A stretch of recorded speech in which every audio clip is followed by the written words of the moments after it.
From the first whistle blow to the final score, sports fans everywhere keep coming back for more. It's Tosho and Jose on the microphone, talking sports so strong, yeah, they set the tone. From the hardwood courts to the football field, breaking down the action, keeping it real. Every Wednesday night when the clock strikes 9, sports conversations always hit prime time. Toe got the takes that'll light the fuse. Show brings the facts with the latest news. Jose in the building with the championship vibe, keeping every listener locked in for the ride. From the trades and rumors to the playoff race, they cover every angle, every player, every place. Talk baseball, football, hockey and hoops, breaking down the highlights in the biggest groups. No matter the season, no matter the game, these three hosts always bring the flame. It's Toe, Jose. Every Wednesday night we don't play. 9 p.m. better tune right in. Talking sports, talking wins. Raise your hands if you're ready to roll. This is the podcast every fan should know. Toe, Jose. Wednesday night we're here to stay. Yeah. And the city is buzzing, hear the crowd roar. The Knicks brought a title back once more.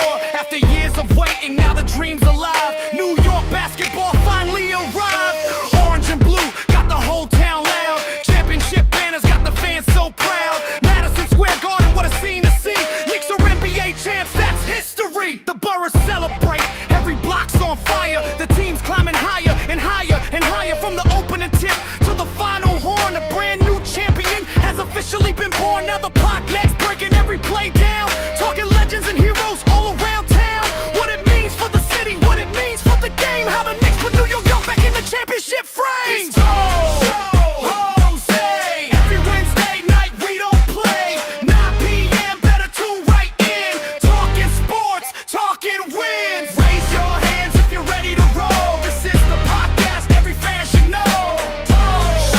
Jose, Wednesday night we're here to stay. Yeah.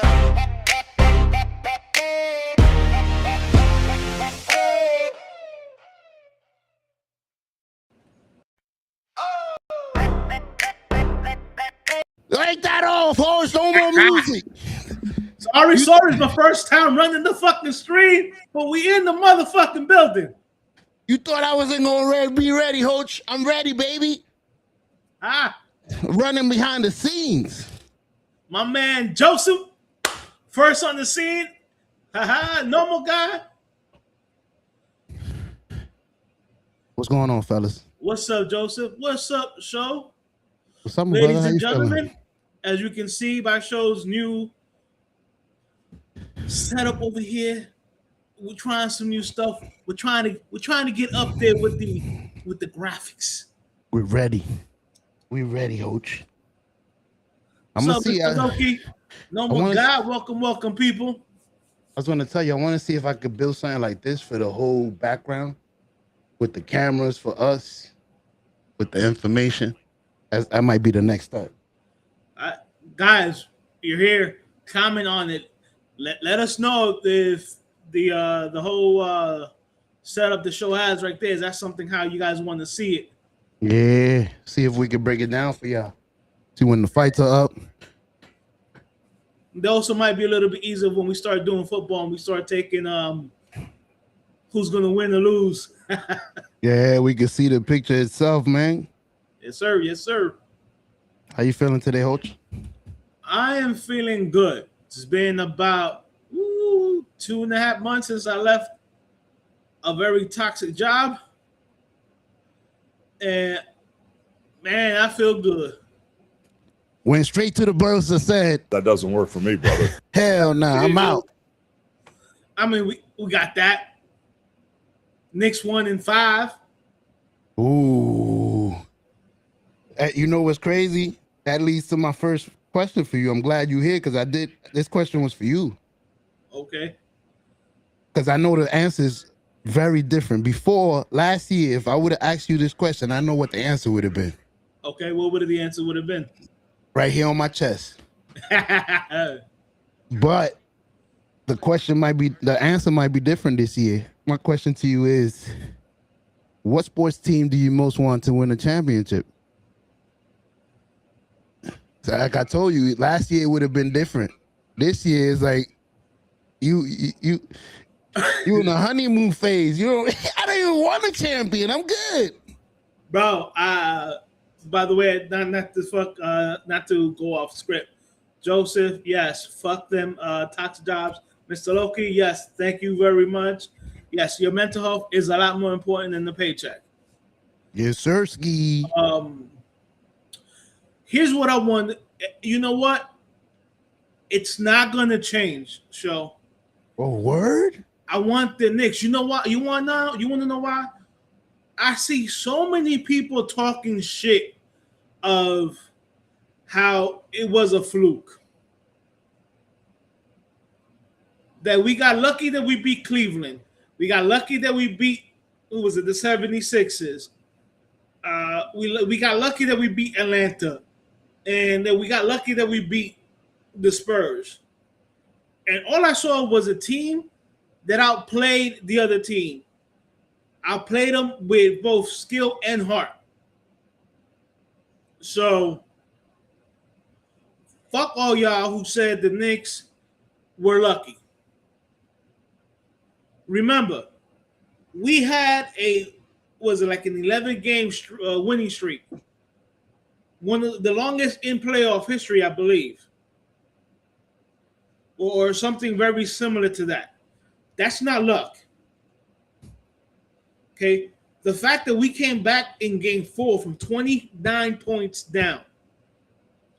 Now, mind you, a lot of you guys that are here on the stream was here with us when we were down 29 points.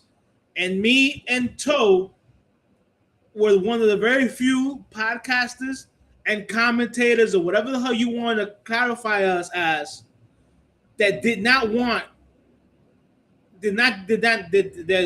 give up on the Knicks. We said there was still a shot. I even said it countless times. We went into halftime and we said, we need miles and miles of heart going to the second half. I said, and by the end of the third quarter, if we can get it down to 15, we're in it and we could definitely win it. And as a matter of fact, going into the fourth quarter, it was at down to exactly 15 points. And we pulled it off. We got the clips to prove it. It's in the intro. Right. So all those who and it's funny because after the Knicks won, I saw so many podcasters from different shows that said, "Oh, the Knicks would get." There was one podcaster that picked the Knicks, and it was almost like a roulette kind of thing where they had other people come on to him, and they said Atlanta was going to kill us. We weren't going to get past Philly or Celtics or this and that. Well, guess what? We beat Atlanta. We beat Philly. You know what I'm saying? So we ended up beating the Spurs. We beat the Cavs. So fuck y'all. At the end of the day, we beat y'all. It wasn't a fluke. Dude, we were averaging in the games that we won, besides the games with the Spurs, in the games we won against Atlanta, the 76ers, and the Cavs, we didn't just squeak by. The majority of those wins, we won by double digits and easy. So I don't know how people come and saying that the Knicks got lucky. You know how I could tell that the Knicks didn't get lucky? Because everybody around us went and revamped their whole team. Usually that happens when you don't feel you could beat a team. Dude, the 76ers went out and got a couple of people. Mm-hmm. And not last week, but 2 weeks ago, before Toad decided to take his 2-week hiatus because it was very much needed, and we missed him. We miss you, Toad. Miss you too, but at the same time, Girl, fuck you, Mama Webble. no, True. Um, you know, I said I wasn't going to speak that guy's name because it's football season. But the 76ers redid their team basically. So did Boston. So did Miami. You know, I find it funny that they all redid their whole teams basically to try to compete with the Knicks. That's right. If you guys thought you guys were a better team, there would be no need. Okay, no need to revamp your team. He's in timeout. Word.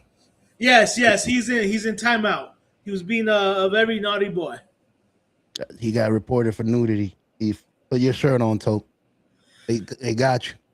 Yeah, it was too much masculinity. Yeah, and I said it the way I said it. I know how to say it the right way, but fuck it. It's more funny when it's masculinity. That's right. LMLOPs. But yeah, so that's all I'm gonna say about basketball. Baseball's finally starting to heat up. And now, mind you, can I talk about baseball from the beginning of the season to the end? Yes, but it's going to get very repetitive because there's 162 games. Mm-hmm. So there's a reason why me and Toad, will nitpick here and there during baseball season, but we try not to focus until the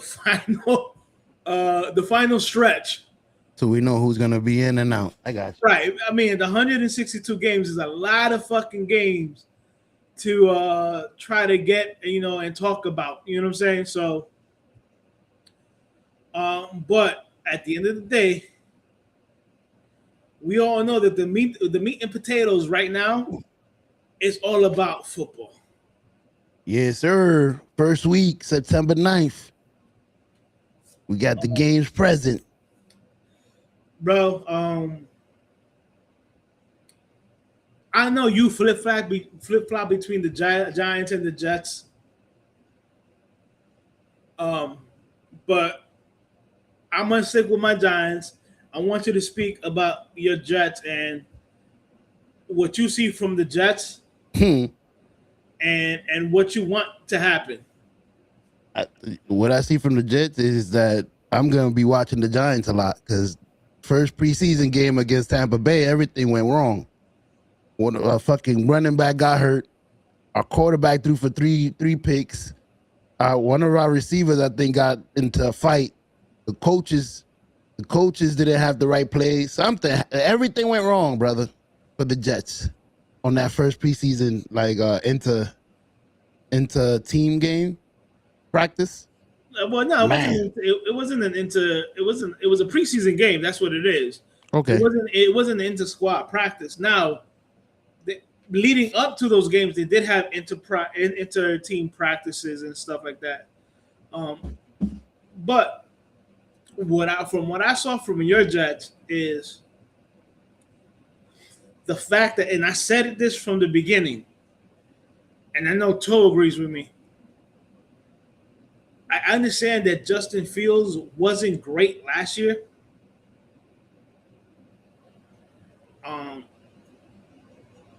I still think he's a better quarterback than Geno Smith. Mm-hmm. I don't know why you guys traded for Geno Smith. With all the picks you guys had, and I get it, that the reason you guys traded for Geno Smith was because the guy, the number 2 quarterback in the draft, came out and saying, yo, I'd rather go back to college than play with the Jets. You could have re-signed Tyron Taylor. But you guys let him go. You guys let Justin Fields go. Young kid. Mm-hmm. And then you traded with the Raiders for Geno Smith. Now, mind you, Geno Smith was horrible with the Jets. Then had a great 1 year with Seattle, right? And Seattle got Seattle got screwed because the Seattle thought, oh, yo, this 1 year he looked fucking great. Let's give him a contract. Gave him a contract, stunk it up. Year one after the contract. Year was it half year into the second year of the contract, was stinking it up and got traded. And we saw that and thought, man. And then you saw that he stunk it up with the Raiders. Why would you trade for somebody like that? When there's no need, you already had somebody that was okay. Might be better than him to me, Justin Fields. It makes no fucking sense. Justin Fields wasn't bad because, he's not a good quarterback. Justin Fields was bad because you guys had no fucking no offensive line. The man was literally running for his life. It was like, hike, there comes a linebacker to my face. Yep. So, yeah, dude, Geno Smith, bro, you guys could have fucking gone after anybody and didn't have to give up draft picks for Geno Smith. Now, I get it. I think you guys spent maybe a fifth or something. You guys didn't give him much up for Geno Smith. But I still would have gone on. You guys could have traded for Kyler Murray. Oh, I would have been okay with Josh Donaldson.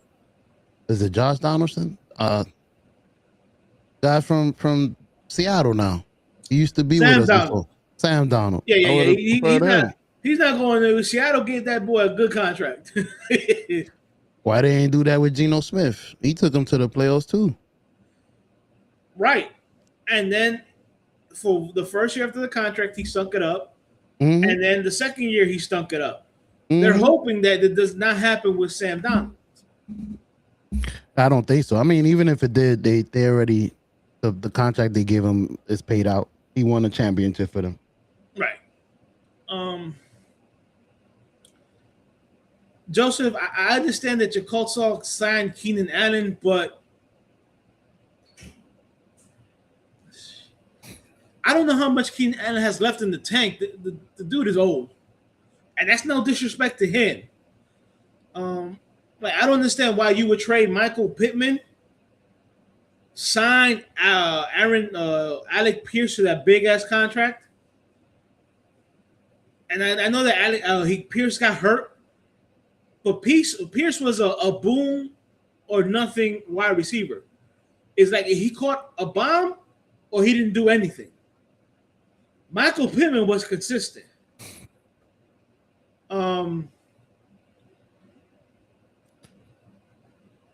That's not a bad trade, by the way, Joseph. I don't think Pierce is better. I'm sorry. I don't. I still think that Pittman is a better receiver than Pierce. Now, is Pierce more explosive than Michael Pittman? Absolutely. But you also got to know that you got Daniel Jones as your quarterback. Daniel Jones doesn't know how to throw bombs. You know what I'm saying? That's not what he's known for.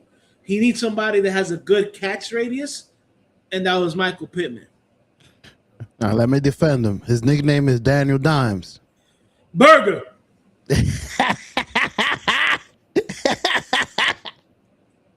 Oh, shit. His nickname is Burger. Burger Dimes. Right. Mr. Loki, yes, I'm happy, and I know Toe is happy that Aaron Rodgers went out of the first game. Is he still with the Steelers? Yeah. He re-signed with the Steelers.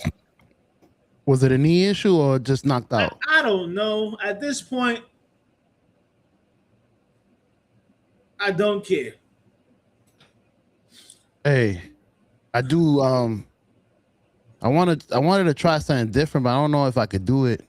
There's a clip I wanted to show you. Let me see if I could figure it out. How do I add scene locate? I know Toe's been able to add. Oh, there you go. I could do it. All right. While you do that, Joseph. Yeah, you can talk. Go ahead. Indiana Jones isn't the same Daniel Jones from the Giants. Bro, I'm sorry, Joseph. Once a burger, always a burger. You want to know? Just look at Geno Smith, perfect example. A burger with the Jets, had one good year with Seattle, and then it's been a burger since then. Daniel Jones, burger with the Giants, had a decent run with the Colts. Even though I'm going to tell you right now is because of the system you guys were running, and because your offensive line was great and you had a running game. But besides that, Daniel Jones ain't a good quarterback, bro. Sorry. You figured it out? Yeah, I did figure it out. I'm just trying to line up the videos. I got a couple of videos on here. Making sure we don't get sued. Exactly. Let's see all the nasty shit we be talking about in this chat. I gotta separate it. Here we go. All right, so what I was trying to point out is Aaron Rodgers was the only guy that went out. Right. As you can see by here. Oh.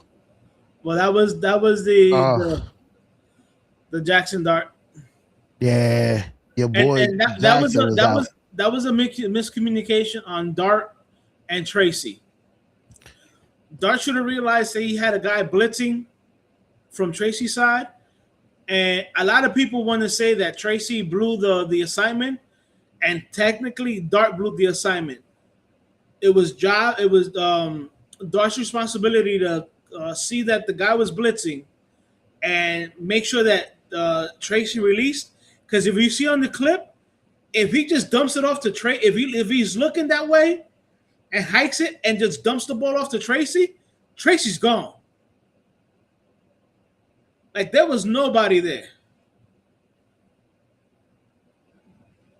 The only problem I see with that, Hoach,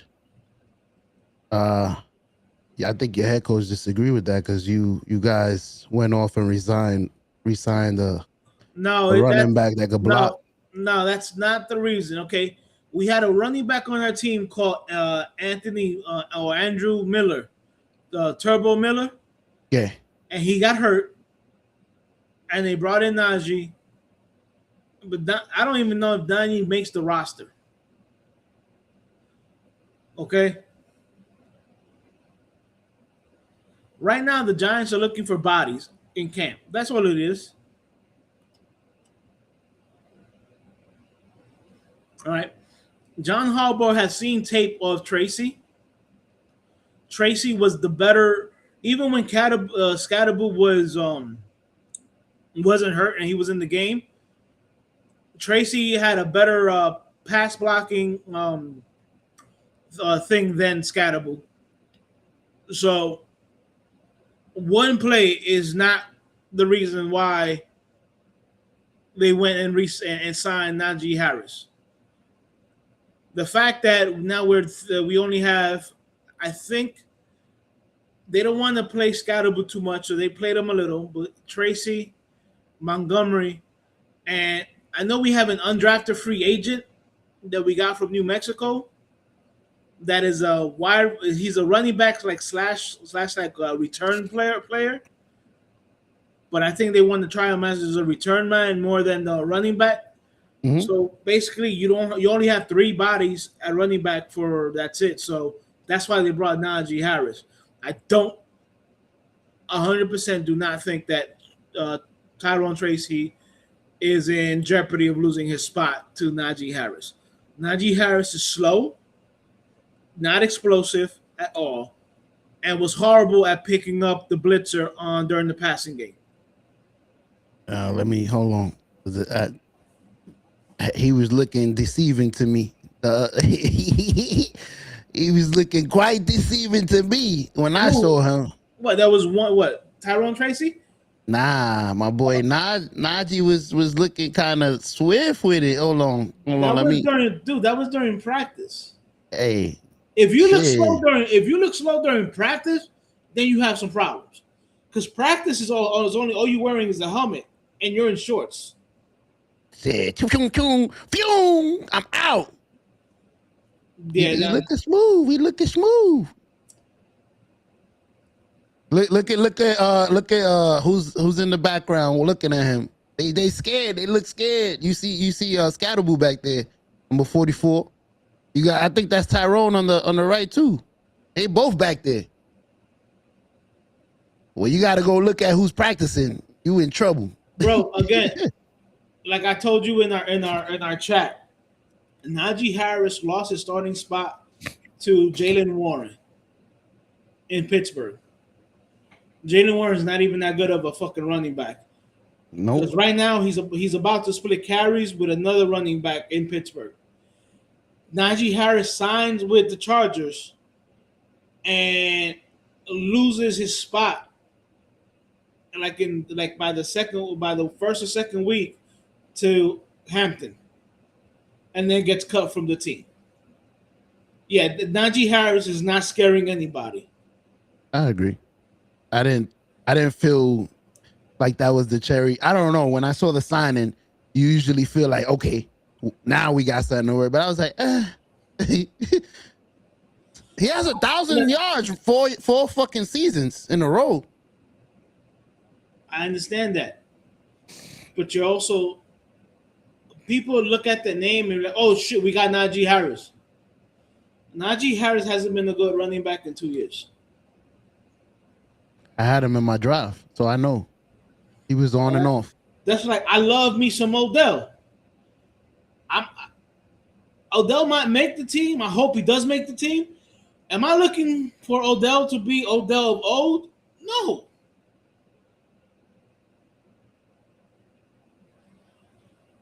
Joseph, yeah, Harris is still young at 28, but the fact that when he was those 4 years with the Steelers ran him a lot. That takes a toll. No, Scottaboo is fully healthy, but because he's coming off that injury, so that I think he's like on a snap count. Juju was released. I didn't know that. He was injured. He hurt himself, and they didn't have no timetable for him. So why pay somebody that is not a has-been, but like, I don't know if you could reap the benefit if you wait for him to get healthy. No, because during camp you're looking for healthy bodies. You're looking for people who you think might help you. Joseph, to answer this question from a non-Giants point of view, because he's a Giant, so he's gonna say Scottaboo is okay. I saw him practicing. That guy, I hope he's okay. He was not cutting the way he should be. His legs was not cutting the way they should be. Like, he wanted to cut, but his legs look awkward. I got a video of that if you want to watch it. Well, why don't you look at the video of the actual game? See, I didn't see that. He probably looks. That's what I was saying. He looked funny in practice, but I ain't see him in how he looked in the game. He looked good. He looked good. Okay. Same with because this guy was looking weak too. Your wide receiver, Neighbors.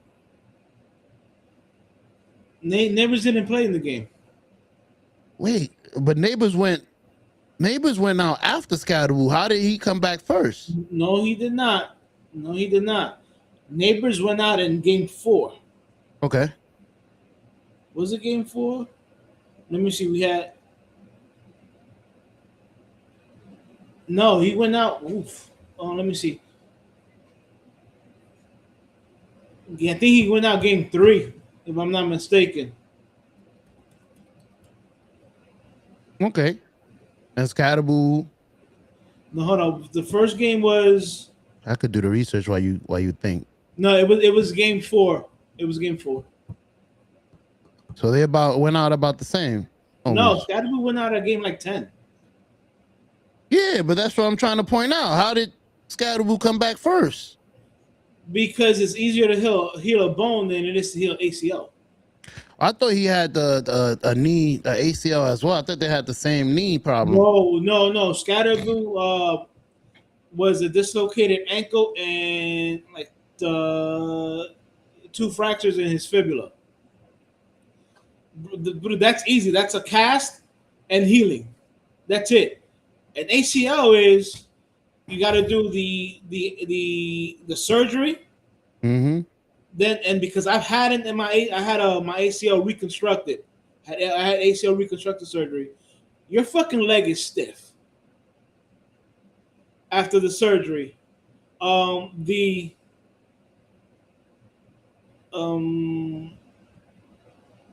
after the surgery, the physical therapy is fucking hard. It's a grind for this physical therapy. So like it's almost like what they tell you. Like if you have an ankle sprain, that's more fucked up than you breaking your ankle.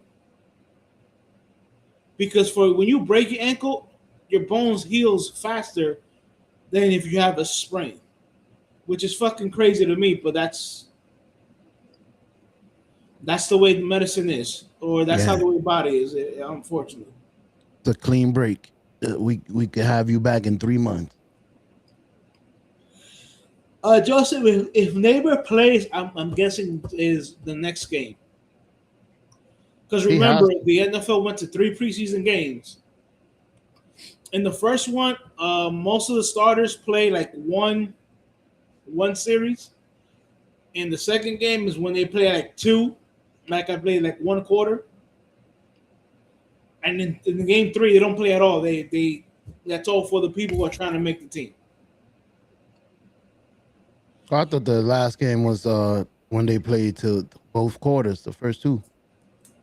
That was how when the preseason was 4 games. That's how it was. The first game you played 1 series. The second game you played 1 quarter. The third game you played 2 quarters, and then the last game was for like all the people trying to make the team. But now they cut one from 4 to 3. Now it's the first preseason game. You may play like a series or 2. Game 2, you play maybe a quarter, maybe 2, depending how you look. And game 3, they just play all like the third down and the people who they might put on their practice squad. By game 2, you should be ready, basically. I mean, it sucks to me. I think that's dumb. But because the NFL wants to squeeze out as much money as possible, they change it from 4 preseason games to 3. That way, instead of 16 games, we can get 17 games. Not bad. Now, so that's what I was going to ask you.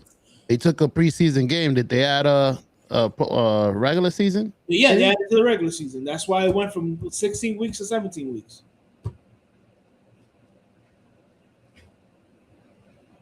Not bad. They want to make money. Now I understand. We make money on the regular, not the post. Take that out. It's funny. They make money on the preseason game too, believe it or not. Of course. We've been dying for football. I'm pretty sure we're watching them like it's a regular game. Even Joseph said that the preseason games have been lit, yeah, because we've been missing football. Yeah, we ready. Dude, the preseason games get sold out like a regular season game. Toe made it to one. You get to see teams that ordinary don't play either. Yeah, like look, last year I went to the Giants-Jets game. Yeah, coach too. I mean, toe too. I don't think it was last year though. So yeah, dude, the dude, and that parking lot was filled. It was full. Was the prices the same? I know the tickets are probably cheaper. No, the tickets are cheaper because it's a preseason game and it really doesn't matter. But there were people tailgating. You know, that parking lot was full, bro. They was ready for football. Ready. Let me see. I got some more news nice, for you. Joseph. Nice. Let me see. Some more news.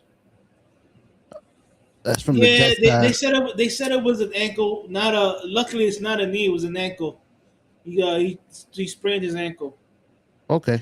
I was a little worried. Usually non-contact is something major. And usually non-contact, yeah, it means knee. Goodbye.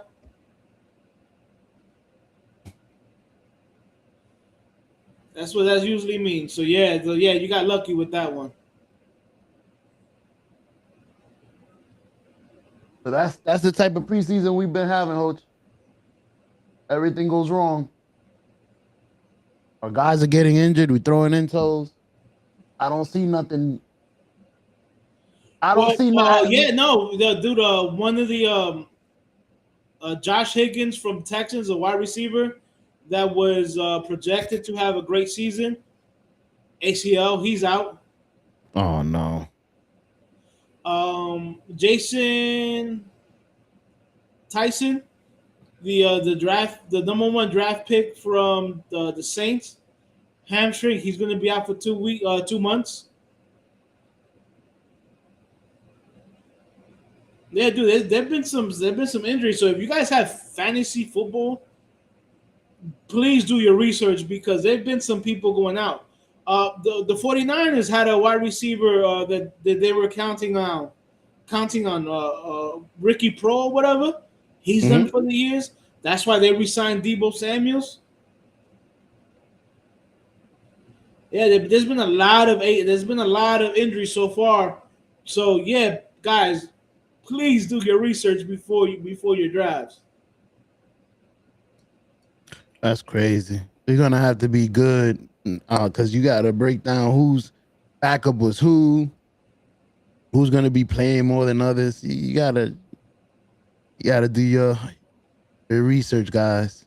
Yeah, dude. Like I my draft is scheduled for the last Sunday of August, the 30th, Nice. and I'm already. Unfortunately, I picked ninth in my league, but we have a wraparound, the same league that Krills is in with me. So we have a wraparound. So I'm already like putting like a list together of my top potential picks. I got like 5 or 6 in the first round. I'm doing the same thing for the second round. Doing the same thing for the third round. I got some sleepers that I might pick earlier because I just don't want them to be taken away just in case. You know what I'm saying? So, but yeah, like Joseph said, man, I'm glad football is back.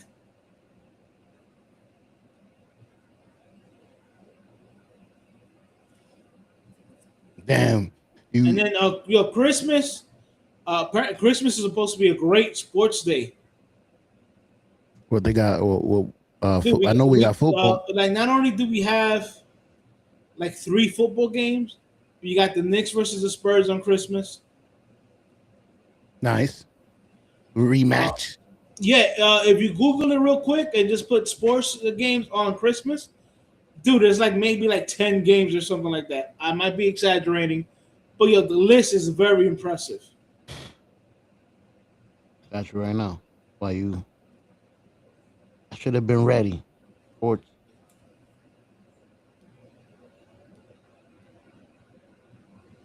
Christmas 2026. Let's see. All right, you got the Green Bay Packers at Chicago Bears, which is a rivalry game. Hell yeah. Buffalo Bills against Denver Broncos. That should be a good game on Netflix. Yep. The Rams against the Seahawks. That's football. Basketball, we got, like you said, the Spurs against the Knicks. We got Miami against the Celtics. We got LeBron. Oh, shit. Listen to this. LeBron and the 76ers against the Lakers. Oklahoma against the Timberwolves. You know Oklahoma and Anthony Edwards. And then we have Denver and Golden State. You know that's like a West Coast rivalry right there. Yep. Every game is fire. Philadelphia against the Lakers with LeBron James in the in the Philadelphia uniform. Yep. Crazy. Nah, that is a couple of crazy games. That's six Dude, games. that is a lineup of lineups, bro. How are we gonna watch this though? The Spurs. Okay, you as a Knicks. Let me guess, because the Spurs and the Knicks is at 12 p.m. But Green Bay and Chicago is at 1. So you'll be watching Green Bay and Chicago during the commercials. Yeah, I'm gonna be watching the next game and going back and forth. Got you. I kind of figured. You not switching to the Boston Celtic Miami game at 2:30. You wait for the Knicks Hell to no. finish. Hell no. We'll watch that after it finishes. See? That's how you watch when there's a lot of sports. You pick your most important favorite team, you watch that, and then during commercials, you go watch something else for a few seconds. Yeah, or you switch it, or you look at your phone. Yep. Have your second important game on your phone. Let me see. I don't want to switch the. Joseph, fuck LeBron and the 76ers. They still ain't winning the shit. Oh, I don't know if I could show the curse. I'm sorry. What? No, I didn't know if I could show the curse. But I think I could show it. Nobody gonna get in trouble. You know YouTube is cranky. Yeah. No, but the thing I find crazy is I think the worst trade of the basketball offseason was the trade between the Celtics and the 76ers. What trade was that? The 76ers traded got Jaylen Brown. Mm-hmm. And I mean, yeah, the 76ers got Jaylen Brown and the Celtics got Paul George. That's now, mind you, there's some more pieces of that trade, but generally that's what it was for. And I'm not the biggest Jaylen Brown fan, but one, he's younger than Paul George. Correct. And dude, if you're looking to win in the playoffs, Paul George doesn't win in the playoffs. Nope. And Jaylen Brown I don't know if after they gave him that big contract, he's handled himself pretty well. I've seen him in the news. He was doing charity work, I think. Like he was out in Boston doing his thing after he got his big contract. He was doing his thing. But what it is that they between him and Tatum, they were just. I know. They each one wanted to be the alpha dog. Shaq and Kobe. But Shaq and Kobe made it work for at least a couple of years. And these two dummies are a lot further than Shaq and Kobe. Shaq and Kobe was almost equal because most dominant player in the world and killer mentality. These two, I feel like Jaylen Brown should have dimmed down a little for Tatum. Tatum for me is better. Like yo, I'll be the second fiddle to you. You drive the ball, but some people are not like that. I want to be the man. That's right. Maybe y'all disagree. I feel like Tatum is better than him. He could have been his second weapon. He could have been Kyrie to LeBron in the Cavs. One day you off, let me get the ball. It's me. Could have been that way, but I don't think it was like that in the locker room. Mm-mm. I believe there was like people in the locker room that were taking sides. So I think Boston was like, "Yo, we can't have our locker room divided." We're not gonna give Tatum up. Right. I feel that. You just brought another star that has an ego as well, with less talent. Right, but then Paul George knows that he's not that young buck anymore. So you're gonna have to dim down your aspirations. So maybe they think that with Paul George would be more willing to take that second player two role. You know what I'm saying?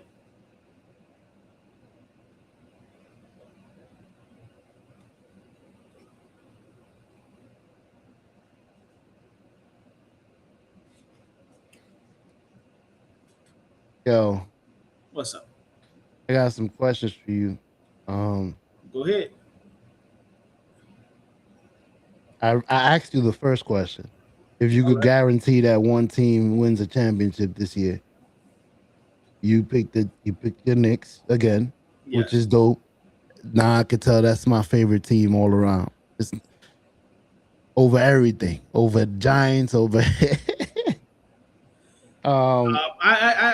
My whole thing is, and this is why I said the Knicks. I'm a Yankee fan. I'm a Knicks fan. I'm a Giants fan, and I'll root for the Rangers. You know what I'm saying? yeah. In my lifetime, I've seen the Yankees win it multiple times. Mm-hmm. Right? In my lifetime, I can honestly say I've seen the Giants win 4 championships, and I've seen them go to 5.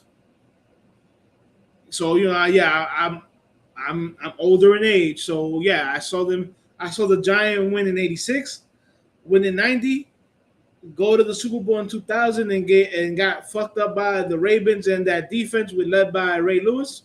Oh, I saw that. Yeah, that was an ass whipping. I saw them win in 2007 against the Pats, and I saw them win in 2011 against the Pats yet again. That's 4 out of 5 chips. I'm good.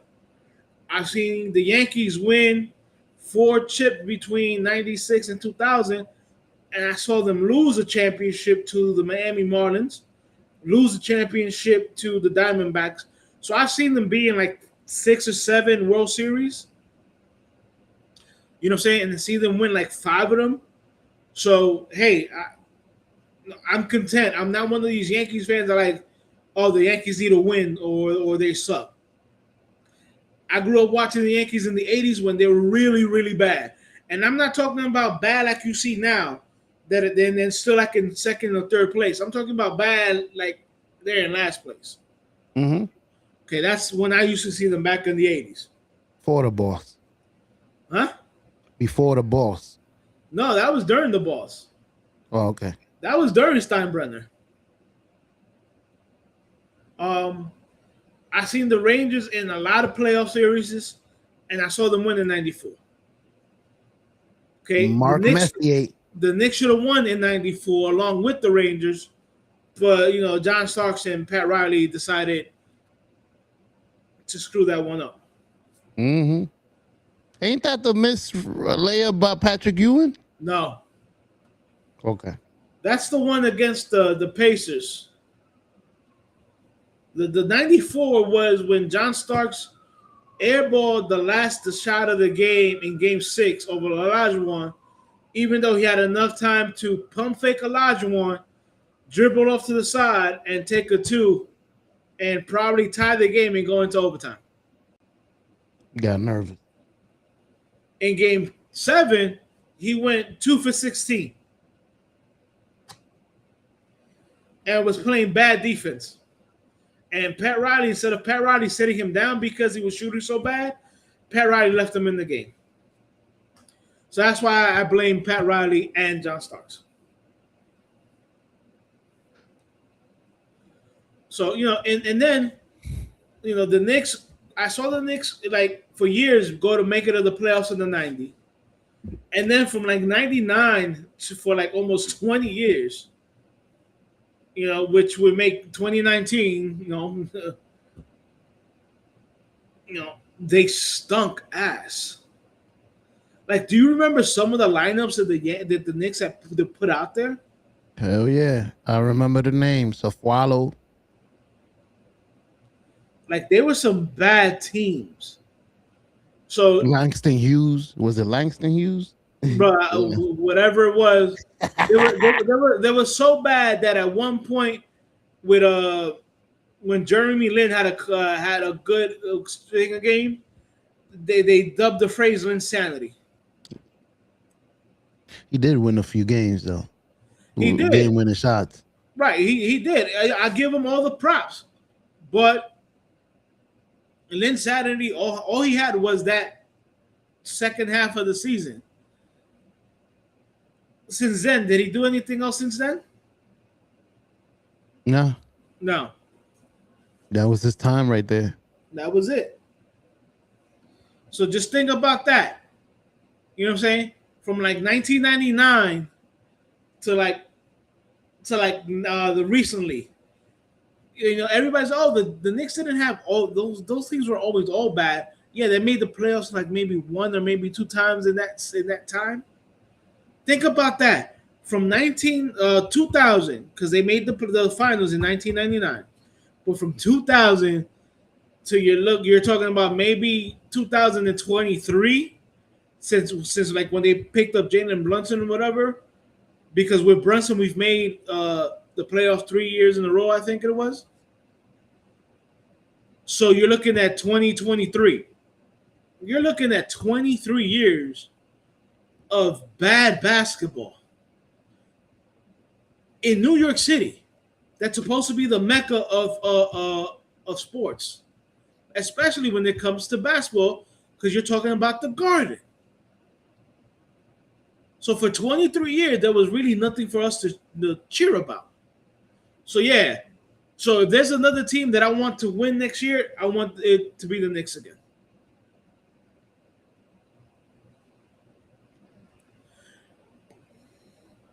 I understand. And how about you, though? Honestly, my answer would be different. That's because we have a different football team that's our favorite. Yeah. Look, bro, all I have to say is they won before I was born and haven't won since. And mind you, that was a long ass time ago. Yeah. Like, do you remember what year they won? No. I know it wasn't it with it's not Johnny Unitas. Who's that? Joe Namath. Joe Namath. Joe Football. And I know Joe Namath is 100. So bro, it had to be Jets back won the in Super the Bowl in 1969. Damn. Told you. He looked 90. Now, mind you, I was born in 1978. That's 9 years before I was born. Damn. Your parents didn't even get to see the Jets win. Now, my parents were alive, but my parents at that time were still in DR. So yeah, we don't watch football. They don't know football. We like baseball. Like I know a lot of people say, "Oh, the Knicks." It took the Knicks 53 years or some shit like that. Mm-hmm. And that was like, yeah, the last time they won it was in 1973. That's 4 years after the Jets won their Super Bowl. Yep, we are the longest streak now. The longest no title streak. You sure? I think, yeah. It is. It is. I think the Cowboys are close to number 2, though. I know the Knicks were on the list, but I know more. Yeah. Not no more. No, we're off that list. But it'd be nice if they won again next year. That way we can tell everybody to go suck a dick. And that's it. We should be good. Well, I'm not gonna say we should be content after that. If we win back to back, we good, right? If we win back to back, we good. And I'll consider Jalen Brunson a top 5 Knick. See? I'm surprised you're not doing that now. After the first one. He did something a player hasn't done in 70 years. He got to be up there with you. Nah, I got told. I got Willis Reed. Nice. Clyde Frazier. Nice. Dave DeBusschere, who was a very good player. Nice. And he was on the championship teams. Bernard King, which a lot of people forget, he was on the Knicks, but he was a great Knick. Mm-hmm. And then Ewing. And then at number 6 comes Jalen Brunson. Damn. He surpassed Carmelo Anthony.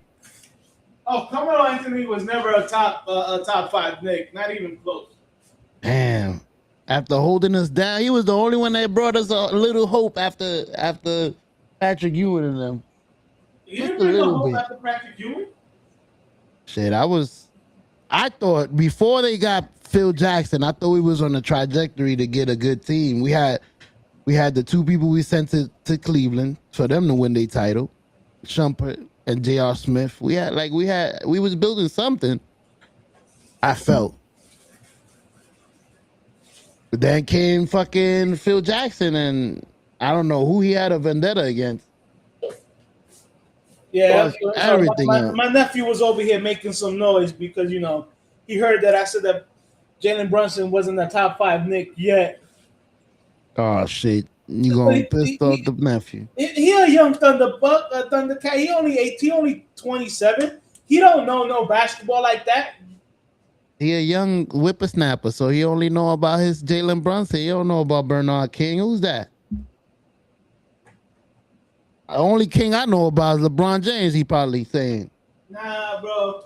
You gotta look at Bernard King. Dude was a monster. He was a beast. I've heard of him. I'm old enough. Now, mind you, and I'm putting Jalen Brunson over one of my all-time favorite Knicks in Mark Jackson. Oh shit.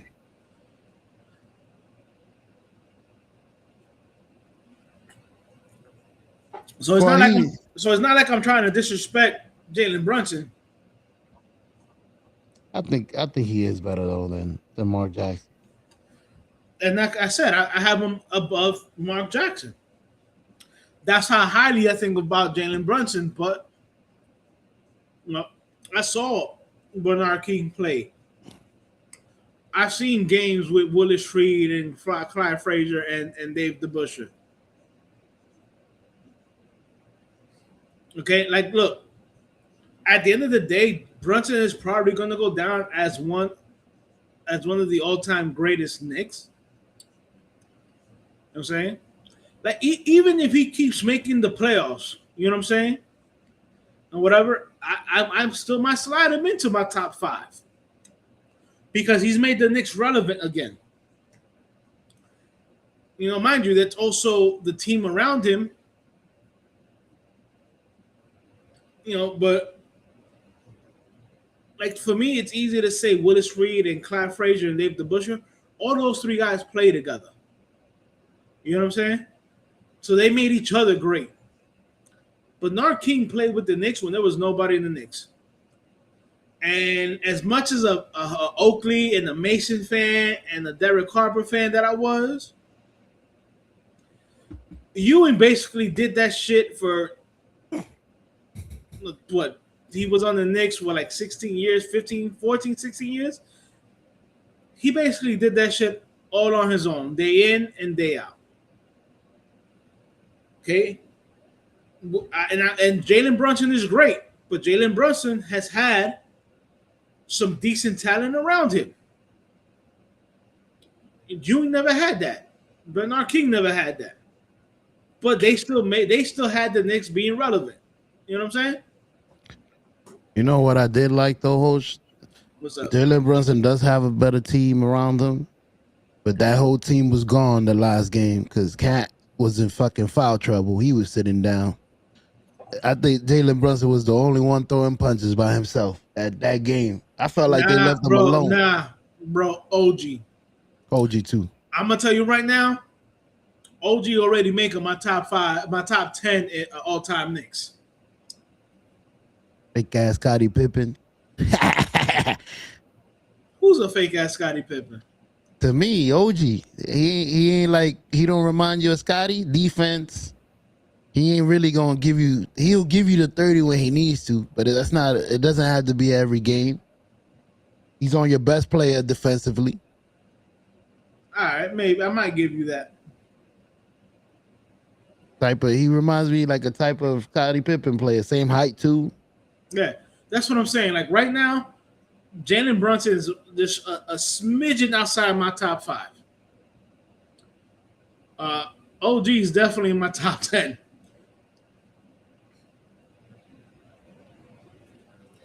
Where you got Mitchell Robinson, bro?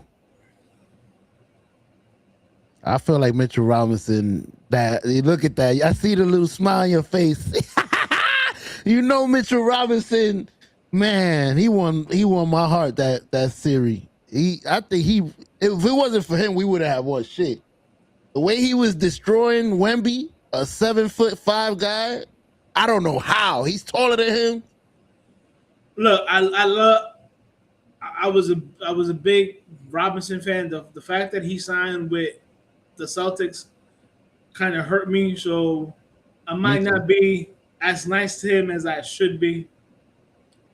Um, like I told Toe, I remember having discussions with my nephew, and I told him that a healthy Mitchell Robinson was the problem for rebounding and blocking, and that's exact. And this year he stayed healthy, and that's exactly what happened.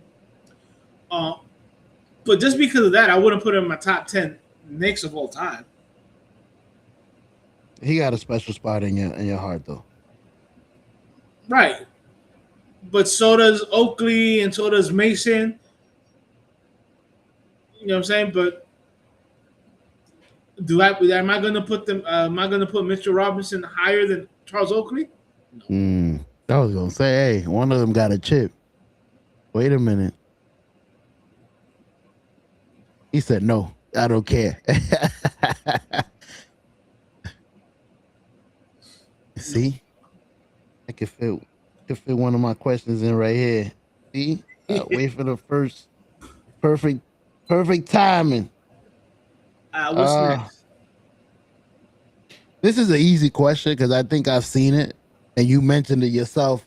My New York Yankees lost to the Diamondbacks in the last pitch of the 7th game with Mariano Rivera on the fucking mound. And the blue single by Luis Gonzalez. A little bloop that would have probably had Derek Jeter out where the ball was at if it wasn't because they brought the fucking defense in because they had more or less. So the question is, would you rather watch your team win ugly or lose beautifully? And that's a lose beautifully right there for the Yankees. It wasn't a lose beautifully. That game was not because it was self-inflicted. True. If many people don't remember this, but the reason why that happened was, again, and as much as I love Mariano Rivera, he did the same thing in 2004 against the Red Sox when the Yankees were up 3-1. He had a comebacker to him, and he threw to second base, and because his natural motion is to cut the ball, he cut it. He cut it and threw a bad throw to second base, which was an error. And that's how the Diamondback got somebody to second base, and then bunting them over to third base or something like that. Yep, to bring the on and because of that, the Yankees had to bring the infield in. Yeah. If Mariano Rivera, and now mind you, it's crazy because Mariano was a very good fielder for a pitcher. Gold Glove. And he could throw to first base for some reason. Anytime he tried to throw to second base, because of his natural motion of cutting the ball, it was just a bad throw. And I can tell people, all you have to do is look at the replays from that World Series and look at the replays from the playoffs against the Red Sox in that series, and it's the same thing. Come back to the mound, Mariano threw it bad to second base, and now instead of having a guy with one out at first base, now you have a guy on first and second, and no outs. And usually he gets out of that by striking them out 3 times, but he's human. Right, but now remember, Luis Gonzalez didn't have a huge hit. It was a broken bat blooper. That's what it was. That's usually what Mariano gives up anyways, broken bat bloopers. Right. Like I said, the infield being in changed the dynamics. That would have been a pop-up to short. Yeah, probably it would have been a pop-up that somebody catches, probably.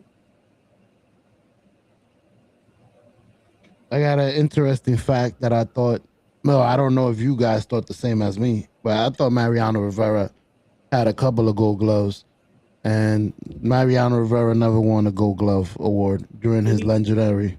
He did. He had a bunch of Gold Gloves, but nah, he didn't. He didn't? No, that's what I'm saying. I'm surprised. He didn't win no Gold Glove during his 19-year MLB. Really, that's weird. I thought he did. I Yeah, know that me Greg too. Maddox won a whole bunch of them. That's what they're saying here. Those awards are usually heavily biased towards starting pitchers that are pitching 9 innings and not one. So I understand. There's a guy that pitches 9 innings every time he pitches, and then Mariano pitches one. He's pitching what, 500 innings less? They're gonna give him a Gold Glove? Eh. Yeah, but I could have sworn he won a couple. But all right. Yeah, me too.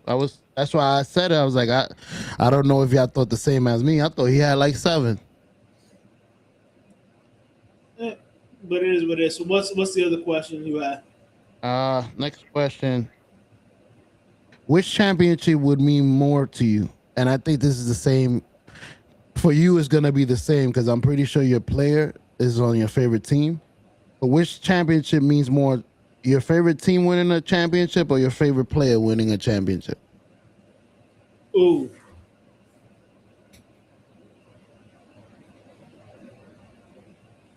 That's a toughie. I thought it was gonna be easy. I thought your favorite player would have been a Nick. Well, see, the reason it's a toughie, growing up, as much of a huge Knicks fan that I was, my favorite player was Sean Kemp. Ooh, with the glove. You know, my man, the Rain Man. I was a huge Sean Kemp fan, huge. But and Joseph is right. I rather prefer my favorite team winning the chip than my favorite player.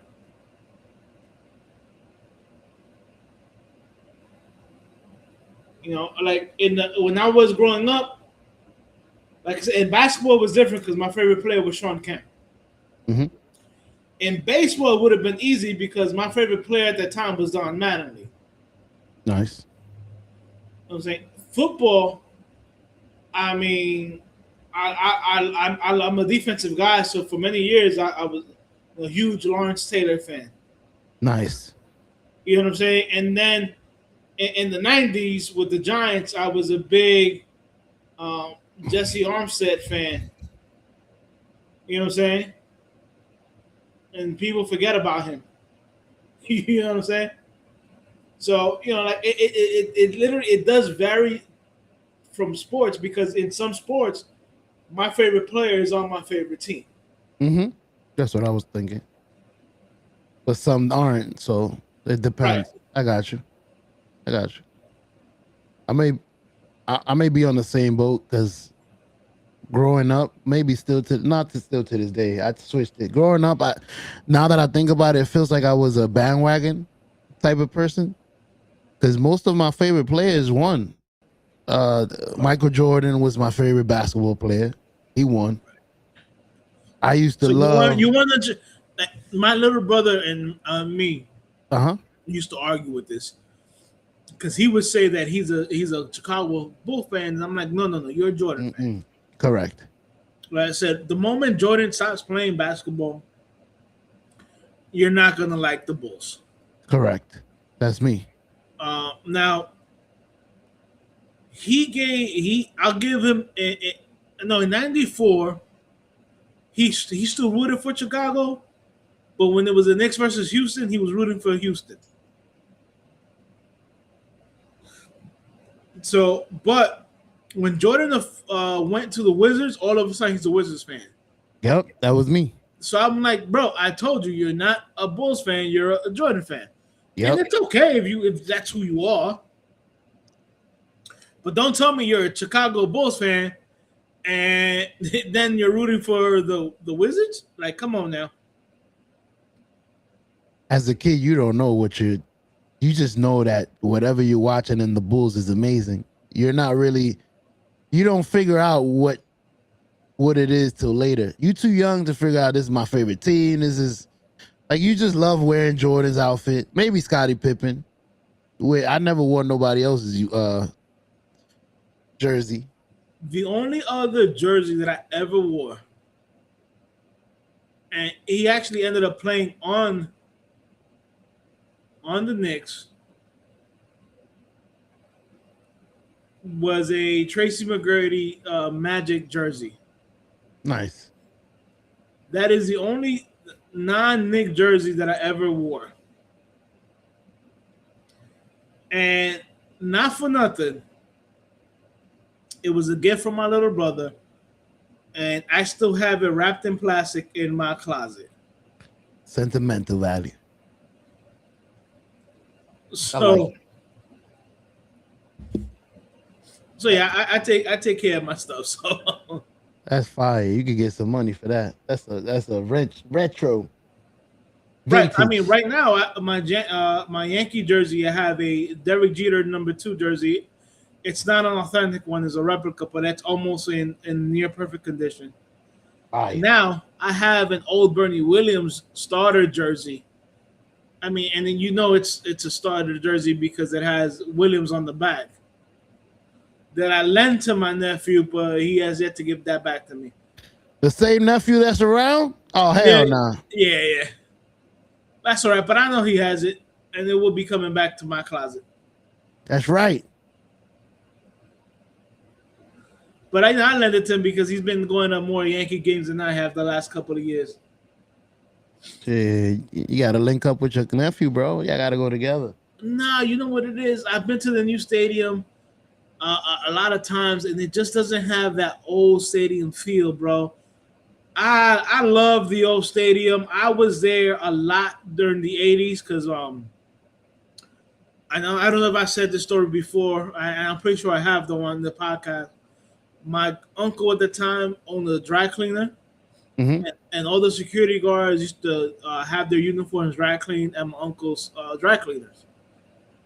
So he knew them all, and the Yankees were so bad that we would go through the side door, and I would get into Yankees games in the 80s for free. Nice. You know what I'm saying? And he always took me to Yankee Stadium during bat day, so I always got a free bat and all that shit. I got a free glove from the Yankees. So you got the good shit. Right. But dude, there was just something magical about the old stadium. And the best way I can describe it is that the old stadium had heart. This new stadium doesn't have heart. It's more, I'm sorry to say this, but it's more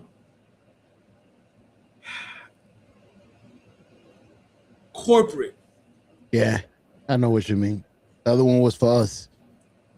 Like old Yankee Stadium, like you can feel the history, the vibes in that stadium. Everything. The spirit of the Bambino is still in there. Yeah, the spirit of Mickey Mantle, Joe DiMaggio, Lou Gehrig, Ron Guidry, Phil Rizzuto, Don Mattingly. Bro, everybody that came through that fucking stadium. You know, Dave Righetti. Reggie Jackson. You know, Billy Martin. Yogi Berra. Like, they played on that fucking field, bro. You can feel it, too. Whitey Ford. The seats all look the same in all those games. The Whitey Ford, even the seats was blue. Like, everything looked like it was in the same place. Right. But this new stadium has no heart. Nah. They're going to have to build it. Have we won one in this new stadium? We did. I remember. We actually won the World Series. I believe it was the year that George Steinbrenner passed away. That was 2009, right? I believe so, yeah. For A-Rod. Yeah. Finally going over the hill. Correct. Man. And as a matter of fact, I still have the ticket. I believe I still have the ticket.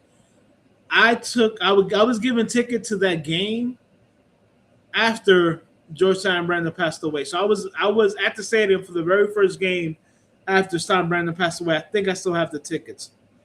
And the Yankees ended up winning that, I believe, and they ended up winning the game. So I was there, and not for nothing, the same little Thundercat young motherfucker cousin nephew that lives with me, was with me at that game.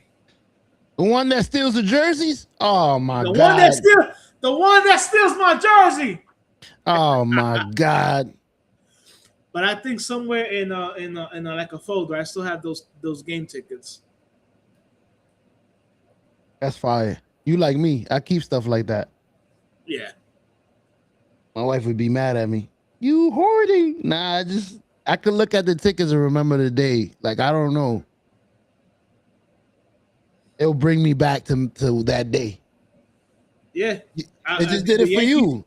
The Yankees won in comeback fashion in that game. That used to be like the magical thing back in the days. Yeah. Comebackers, baby. We'll hit 7 home runs in the 9th. Don't play with us. The Bronx Bombers, baby. Yeah. That's why in 2001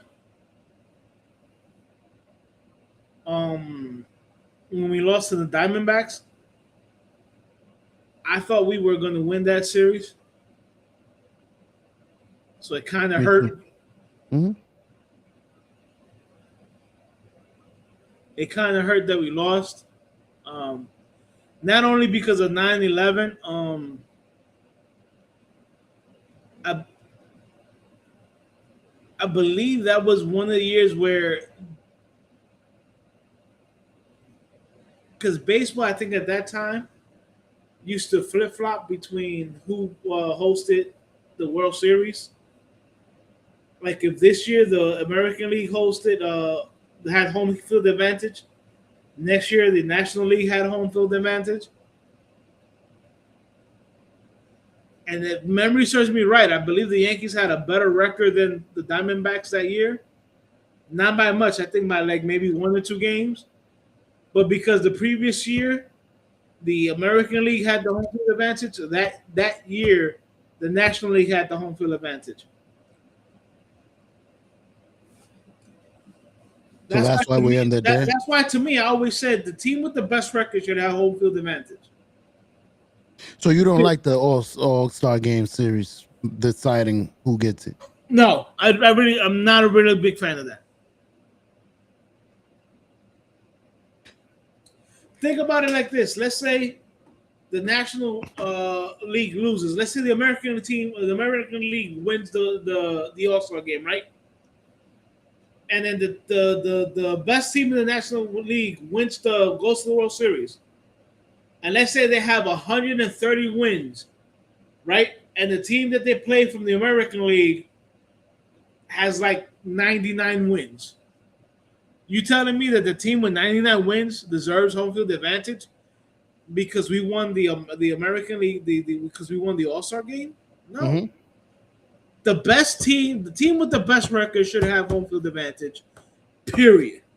And that goes through all sports. Basketball, football, well, not football, but basketball, baseball, hockey. Whoever has the best record should have home field advantage. The only sport that does not have that's not an issue is football.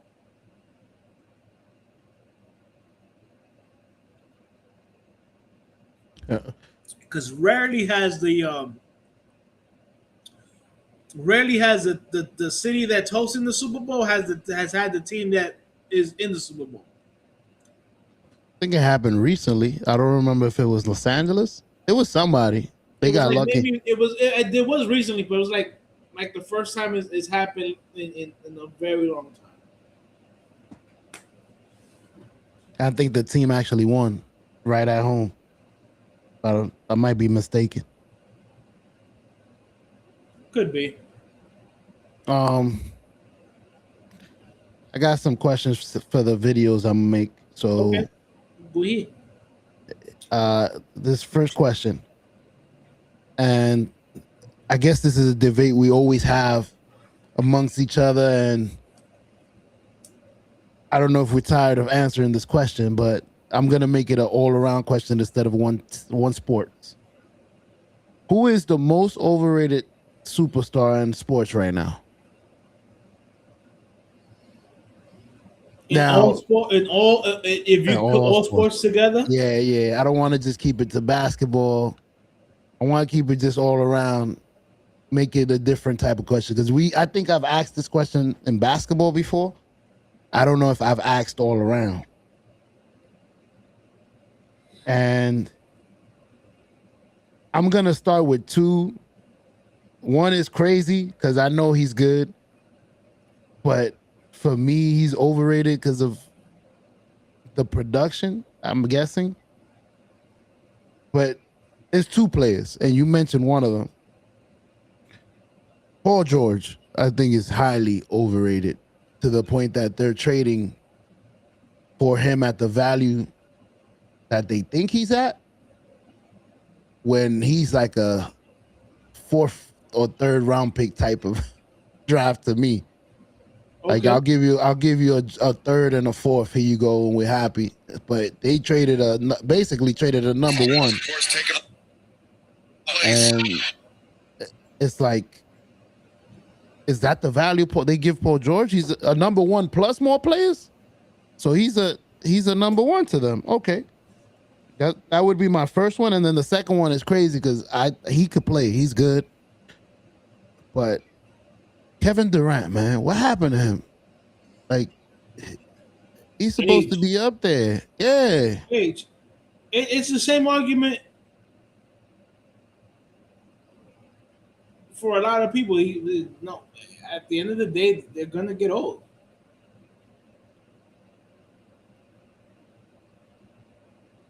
Nobody beats Mother Nature. Is it Mother Nature? Father Time. Father Time. There you go. See, it's not the girl, it's the boy. I don't know. I mean, I could easily say LeBron because I'm not a big LeBron fan. And I think the last couple of years he's been highly overrated.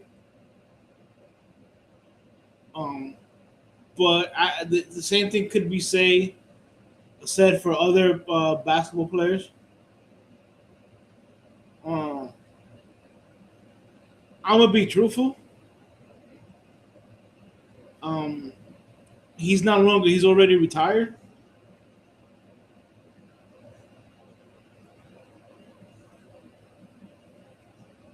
But Brady. You thought Tom Brady was overrated at the end? I know what you mean. No, just in general. If you look at Brady's career, right? Most of the times when New England won, even in the regular season, was due to their defense. Now Brady did his thing. You know what I'm saying? But if you look at the Super Bowls, the majority of the Super Bowls, if it wasn't for the defense and Adam Vinatieri hitting those clutch field goals, mm-hmm. it can be a very different thing. You know what I'm saying? Yeah, we could be talking about different teams winning, but it ain't for Adam. I got you. He went and did it for the Colts, I think. Didn't he switch over and win the game for them too? No, yes, I never Vinatieri. Yeah, then he was with Peyton when Peyton won with the Colts. Yeah. Well, that kicker used to. I remember when that used to be a very important part of your team. If you could kick 60 yards, there's a chance you could win the game. I mean, if you had somebody who had ice veins, ice in their veins, just like when it comes to like free throw shooting in basketball. Mm-hmm. If you had a kicker who can just knock down field goals, clutch field goals, mm-hmm. you were good, and that's what Adam Vinatieri was, bro. He was just mad clutch. I remember. And I know people are gonna try to roast me because I said Brady. And I'm not saying that Brady is not a great quarterback. I'm just saying that there's a reason, and I know he won with the Bucks without Belichick. But if you notice the difference when he lost, Brady lost 3 times in the Super Bowl, twice to the Giants, I think one to the Eagles, mm-hmm. or something like that. I think it was to Mahomes. No, I think he's been to 10 Super Bowls and he's won 7, so he's lost 3. And I know 2 of those losses are for the Giants. We saw those. I'm I about think to the research I right think the now. other one was the one he lost to Nick Foles and the Eagles.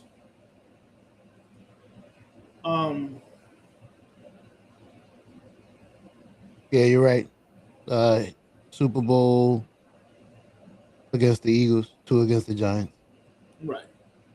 2018 against the Eagles, 41-33. Right. Now, if you look at that loss to the Eagles, when have you seen a Bill Belichick team give up that many points?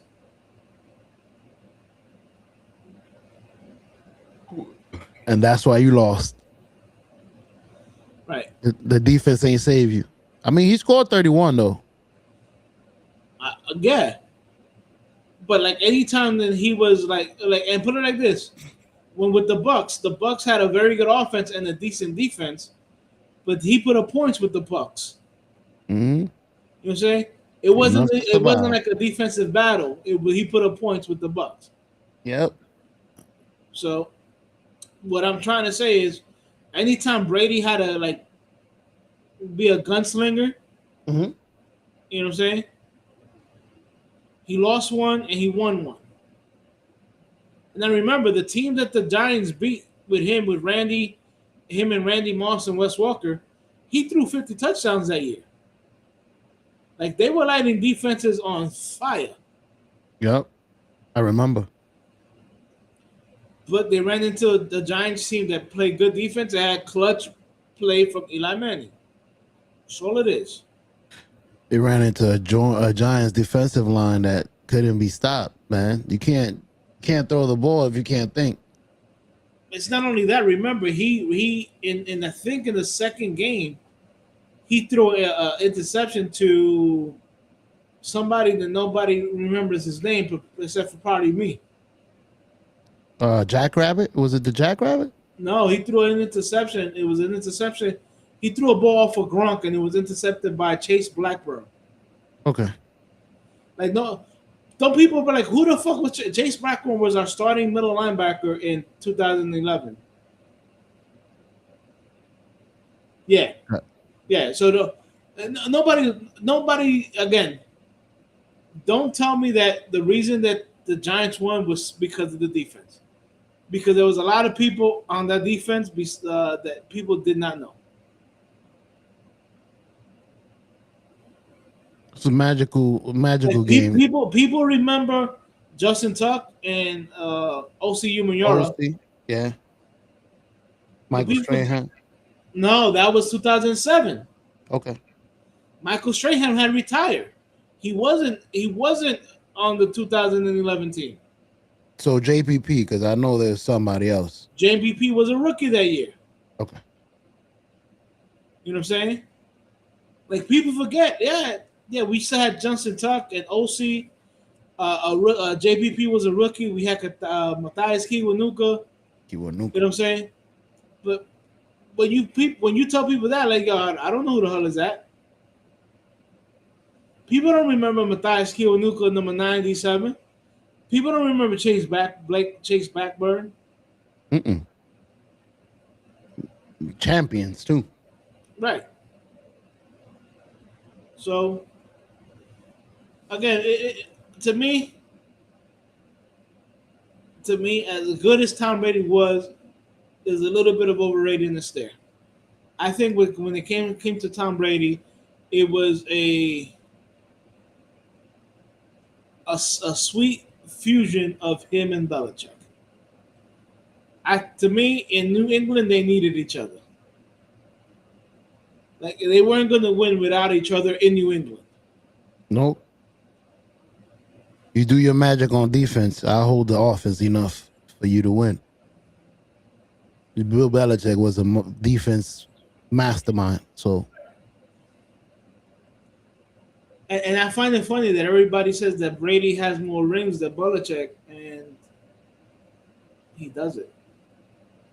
No, didn't wait. Belichick won some with the Browns. No, he won 2 with the Giants, 80, Okay. 86 and 90, Okay. if I'm not mistaken. So either they're tied for the same amount of rings, or I think Belichick has one more. Now, mind you, Belichick has it as a coach, not as a player, so it's a little bit different. But in terms of, if you just count rings, I believe they're either tied or Belichick has one more. Bonus question: is it harder to win a ring as a player, especially a quarterback running the team, or as the head coach running the whole team?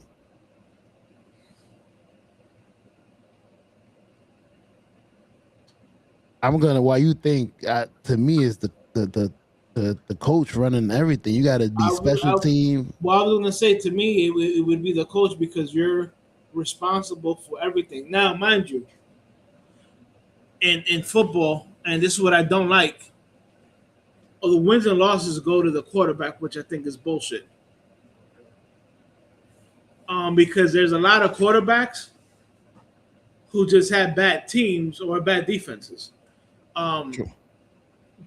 Like, not for nothing, and you're gonna say it's because I'm a Giants fan, but Eli Manning, his last 4 years, would put the Giants in and would give the Giants the lead, and the defense would give up the lead. Eli Manning is not on the field on defense, so how is he responsible for the Giants losing? That's a fact. I don't think there's any way to actually fix that. You can't give them half a win or half a loss. We all get the loss. Fuck that. Right. So yeah, I was right. Brady has 7 rings, right? Uh-huh. Belichick has 8. Checkmate, bitch. So he has the 2 with the Giants, and then the 6 with the Rams. Now hold on, because Belichick. I'm sorry, the 6 with the Patriots. Brady's still owning Oakland. He could get some rings on the low. I could catch up. Yeah, but he's an owner. I mean, as an owner, you're not really involved in the day-to-day product of the team. You know what I'm saying? Yeah, you're not up there in the hierarchy. And plus, I don't think he's a majority owner. He's a minority owner. But he's the most famous one, so they put him out there like he's the top owner. Exactly. Rod and Magic Johnson in them. Now, mind you, Belichick also has one more Super Bowl appearance than Brady. Whose team? Not one more. I know that they have 10 Super Bowls, and he has 6 with the Pats and one with the Bucks. So he's 7 out of 10. Fire. Right. That's Brady. Belichick has 8 out of 11. No, 8 out of 13, I believe. Okay. He went 10 times with the Pats. Right? Damn. He went 2 with the Giants. Huh? And correction, he went 11 times with the Pats. Back in 1997, he was the assistant head coach to Bill Parcells when Bill Parcells was the head coach of the Patriots. And they lost. And they lost to Brett Favre and the Packers in Super Bowl 21. Oh shit, Brett Favre got one for the Packers. Yes. Okay. That was a good team. Damn. Super Bowl 31. Bro, that might be something else too, man. Tom Brady wasn't going up against no bitches. But Brett Favre, Eli Manning, he was battling with these superstars. It was other superstar, Peyton Manning, other superstar fucking quarterbacks. No. Their first Super Bowl win, right? Mm-hmm. the Patriots beat the Rams. That was let me guess that. Falk, that was my favorite player, the running back. Was that Marshall Faulk? Marshall Falk, yeah. That used to be one of my favorite players. With I think that was the quarterback that you guys got afterwards, Warner? Kirk Warner. But let's see. Yeah.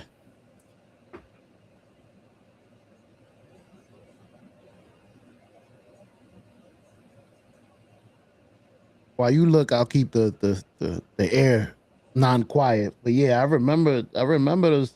Well, I might be mistaken because I remember Eddie George almost making it to the end zone. No, that was Tennessee versus St. Louis. Yeah, so I'm confusing it. Right. That's what I'm saying.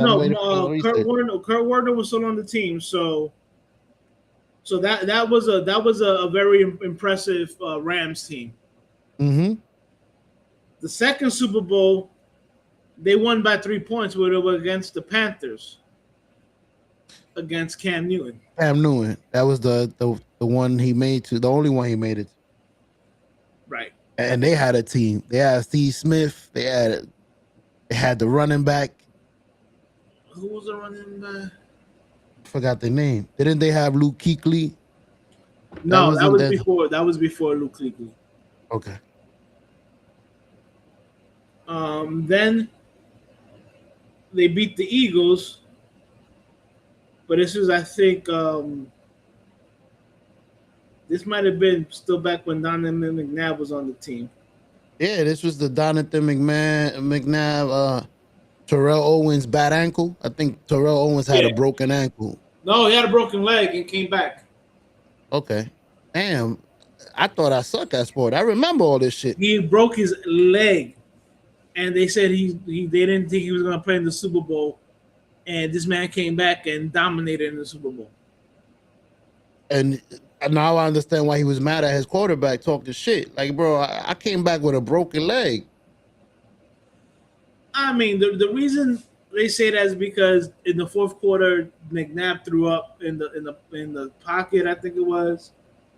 But look, bro. At the end of the day, Bill Belichick and Tom Brady and that defense was finding a way to win games. Hell yeah. Hell yeah. Then they beat the Seahawks by 4 points. And that was the Russell Wilson, Marshall Faulk Seahawks. Legion, that's not even the Stars. That was the Legion of Boom. Right. Well, remember, that was the one play where Pete Carroll outsmarted himself. Because instead of giving it to Marshall Faulk on the 1 yard line, he decided to draw up a slant to a cornerback, and that's the interception that sealed the game. But to correct you, he not only did that, it was first down and goal, and he threw it 3 times, if I'm not mistaken. No. Marshawn Lynch got it a 1st and goal, and then they came in, and I think it was on the first play, instead of running the ball, they threw it and got intercepted. Damn. Like I said, Pete Carroll outsmarted himself. Then the 5th time they won was against the Falcons when they came back to win. Oh, that was one of their best comebacks. Like, that's Tom Brady at his best. Right. Yeah, we can't say nothing about that. Gunslinger. 21, what was it, 28-3? No, 34-28. No, I'm saying at halftime it was 28-3. Yes. At halftime it was 28-3. That's crazy. And then the last time they won, they beat the Rams 13-3. And I believe this is the first year that was not Matthew Stafford, that was Jared Goff, and that's when Todd Gurley got hurt. Yeah, but they also had a squad too. They had Donald. They had defense. No, Sam Darnold wasn't on the team. Not Sam Donald. Arnold. Is it? You know who I'm talking about. Yeah, I don't big know guy. He just retired like last year. Yeah, hold on. Aaron Donald. Yeah, I want to see if he's on the team.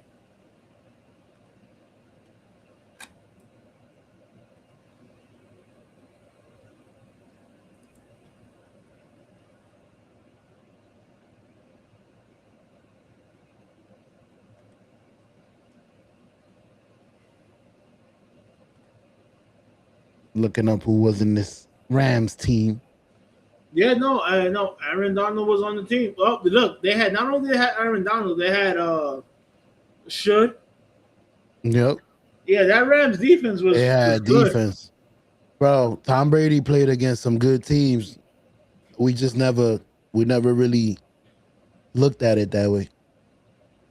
There was no suckers up there. They was either coming with a gunslinger or defense. Not for nothing, but to me there was one sucker up there, and that's the next to Cam Newton Panthers. Sorry, I don't think Cam Newton was ever that good of a quarterback. Phenomenal football player, but I don't think he was a great quarterback. What year was this? I'm gonna look some stats up. 2004. All I right. believe Cam was the MVP. But like I said, he was an amazing football player. I just never saw him as a good quarterback. Period. We might got the wrong year. 2004, Cam Newton was in high school. So who the fuck was this team then?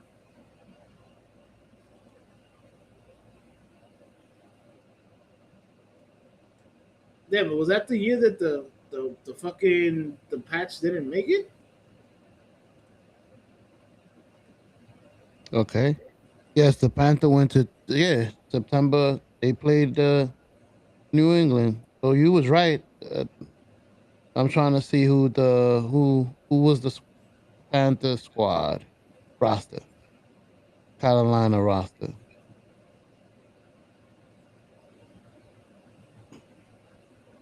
Damn, don't give it to me like that. There's a bunch of names. I want to know what they played.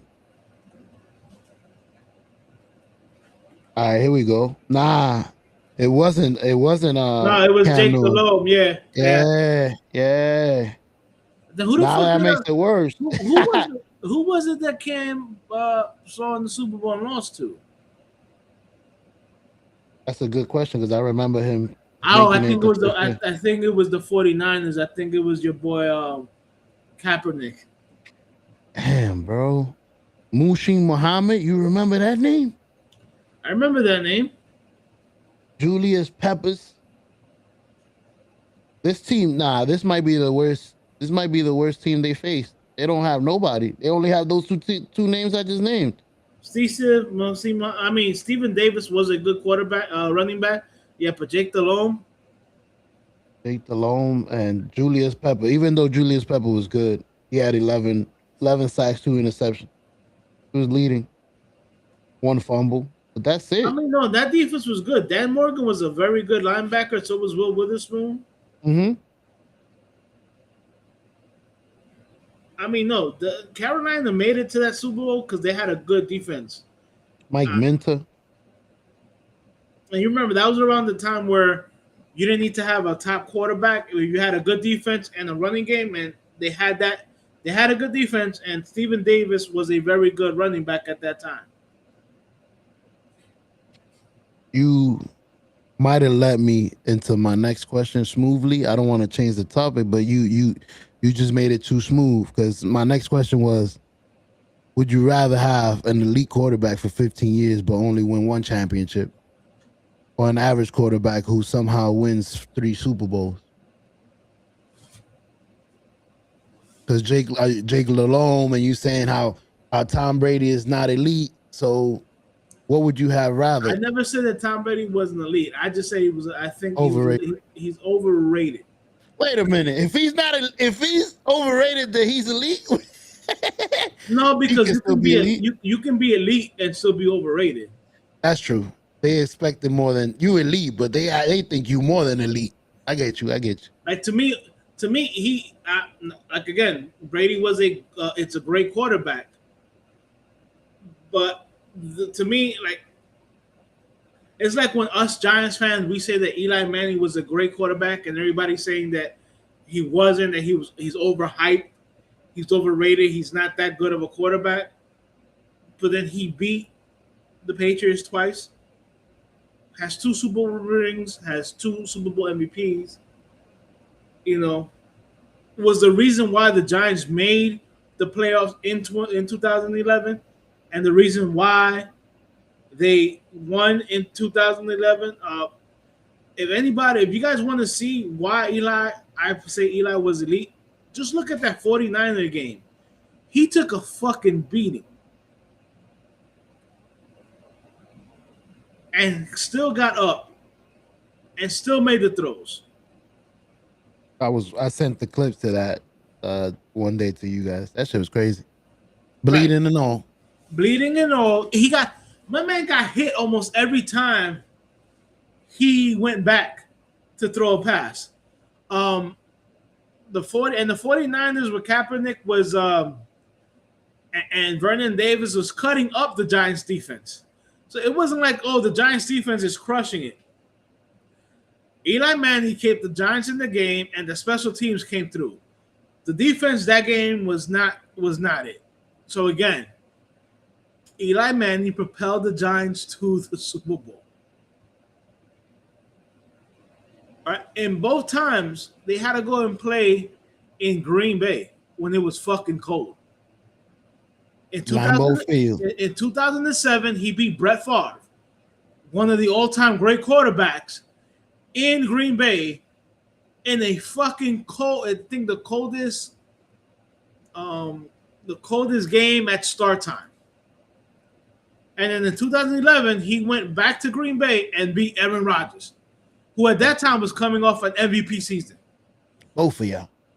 Again, don't tell me Eli Manning is not a Hall of Fame quarterback. The man is a Hall of Fame quarterback. Easy.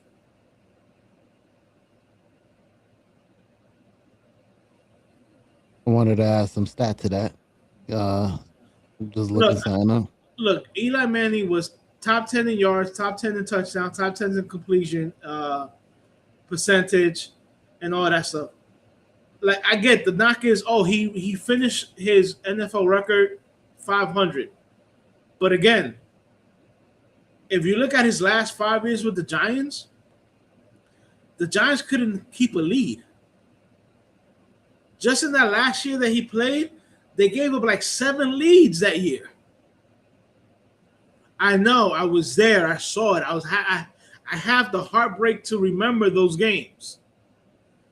But that's not on Eli. That's on the defense that gave up the game-winning touchdowns or the game-winning field goals. Eli's not out there playing defense. You know what I'm saying? And I get it. Everybody goes, but Eli Manning led the league in interception 3 years. Brett Favre led the league in interceptions 5 years. Yep. And as a matter of fact, the quarterback in the Hall of Fame with the most interceptions is Brett Favre. Yep. So if you want, you can add Brett Favre into that list of people that are overrated. Gunslinger. Right. He was a gunslinger, and Eli Manning was a gunslinger. Now, does Eli Manning look like a gunslinger? No. But Eli Manning was a gunslinger.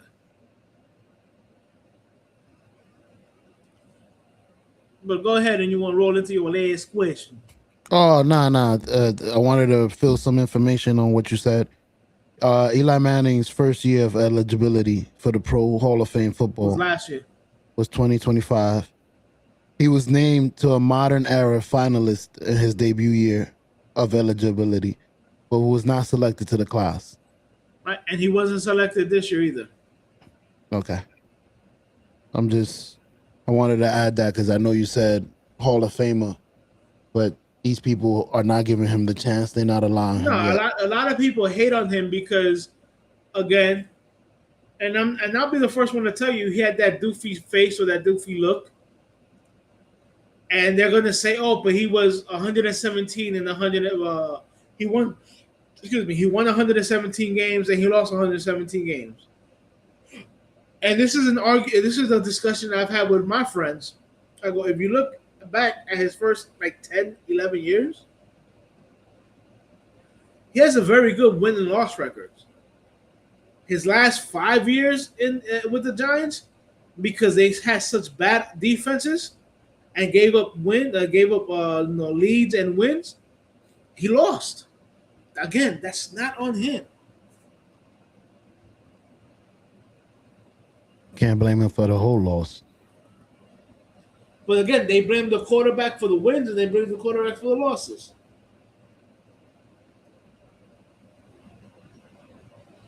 Unfortunately, that's just the way things are in football. In baseball, it's a little bit easier. You know what I'm saying? Because sometimes you can pitch the whole game.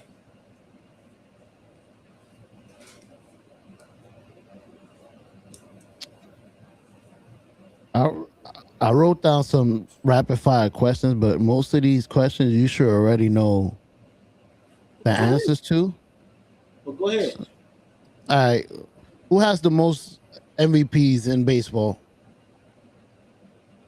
We spoke about this last week. That's why I put that question. Did we? Yeah.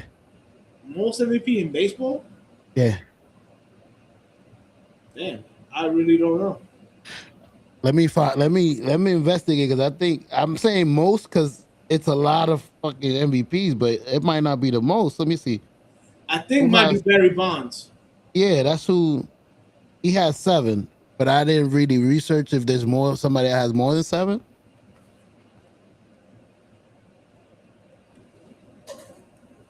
Because that's the guy we was talking about. Well, I don't know if you remember. I was saying that he hasn't made the Hall of Fame. Barry Bonds holds the record for 7. Barry Bonds has the most MVPs. Okay, so I was right. All right. Barry Bonds with 7. And that guy. You know what? The kid, the Japanese guy has 4. Ohtani? Yeah. Oh shit! He might catch up. He might break the record. He already has. Barry Bonds has most with 7, and Ohtani's number 2 with 4 already. I could agree to that though. He has to be. I mean, playing two different sides at an elite level, pitching and baseball and batting, like Barry Bonds. Let me see when was the MVP created.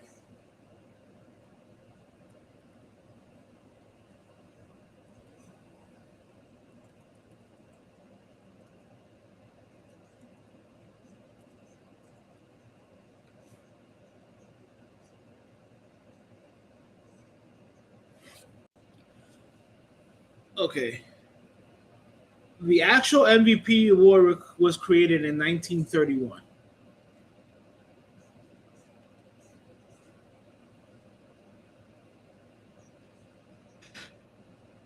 In 1981? 1931. Okay. So that's a very big feat. That's that's after the great Bambino, but there was great players back in the days. Right. And see, then that right there is like that might throw it off. That might be skewed. That's why it might be skewed a little bit. But whatever. Barry Bonds has 7. Ohtani has 4. And you have a bunch of players with 3. Agree. So one of my questions was, do you think that it will be broken? But now that you mentioned that, I think it is very possible. It is very possible. Unless Ohtani gets hurt real bad. Mm-hmm. I mean, he has a shot. He has a shot. Which athlete has won championships in both the NBA and MLB? So you said it again? Which athlete has won championships in both the NBA and the MLB? In the NBA? Yeah. Oh wait, I read that wrong. That says NFL and the MLB. My bad, not NBA. NFL and MLB. Because usually people that play in the MLB play football. They don't play basketball. That's what I say. NBA. Yeah. NFL and MLB. Okay. Well, Bo Jackson never won the championship. Nope. Deion Sanders won the Super Bowl.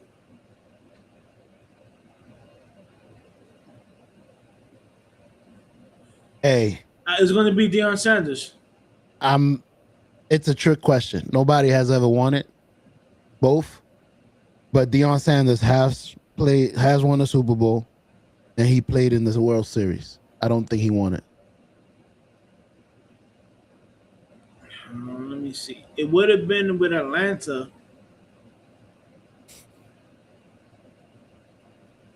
You know what? Yeah. Yeah. My only guess would have been Deion because he's the only one. I know. He definitely won one with the Cowboys, and I think he won the chip with San Francisco. He did. That's when they traded him back. They was trading amongst each other for him. Well, he was signing with them. They weren't trading him. He never got traded. He was signing. He was destroying Michael. Fuck his name, Michael Irving. Michael Irving? San Francisco, and then they got him to guard Jerry Rice. I'm surprised that he was not on the team with the Atlanta Braves. He did. 1992 World Series as an outfielder with the Braves, but they lost the series 4-2 to Toronto.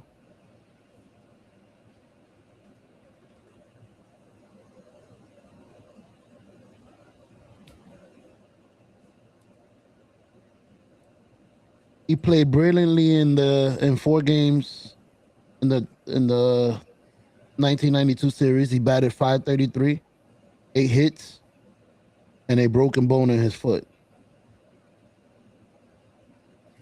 That's what it was.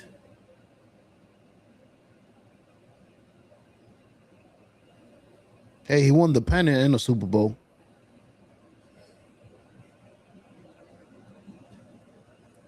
And it does have the stat that you was talking about. It is 2 Super Bowl rings.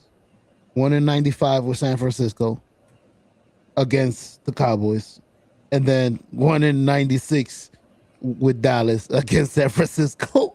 We gonna take that player. We need that. He could have won the Super Bowl play with Dallas against San Francisco. They're both in the NFC. Wait a minute. Who they beat? It doesn't say. I thought they played each other. I thought that's how it happened. If he won one with Dallas, it was probably when they beat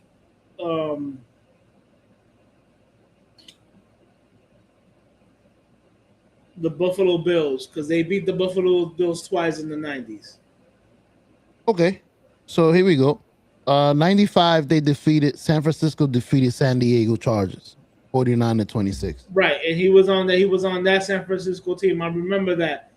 I think the very first play was Steve Young pass to Jerry Rice for a fucking touchdown. Nice. In 96, I saw that on I don't know if it was the first play or like the first series, and I'm like, okay, this game is over. It's over. This is how it's gonna go. And that's exactly how it went. They fucking the 49ers smacked the shit out of the Chargers at Super Bowl. They can't stop this guy. You can see it. The next year, the Dallas Cowboys defeated the Pittsburgh Steelers 27-17. So he was a Super Bowl champion back when they beat Pittsburgh. That's right. That was their last championship. He was there for their last championship. Back to back. Yeah. See, my whole thing is, I thought that he was still on the Braves team when they won it in '95, but he was with the Reds. 95 was that Chipper Jones, Andrew Jones, all those people? Bobby Cox. Yeah, that was a year before '96 when they met the Yankees. But I thought he was on. I thought in '95 he was still on the Braves but he was actually on Cincinnati Reds. Boy, that Atlanta Brave team was fire for about 15 years after that. But they Straight. couldn't win the Super Bowl. They only won one Super Bowl. They had a streak into like a 10-year streak where they fucking dominated the National League, but dude, they could not win a Super Bowl. World Series. I mean, they couldn't win the World Series. Yeah. They lost to Toronto. They lost to the Yankees. Yeah. It was always in it though. 19 years. Well, I know they had a record. I remember them saying that. I'm gonna look it up. How many years? Bro, they won it. Put it like this: that squad they had in the '90s, they only won in '95.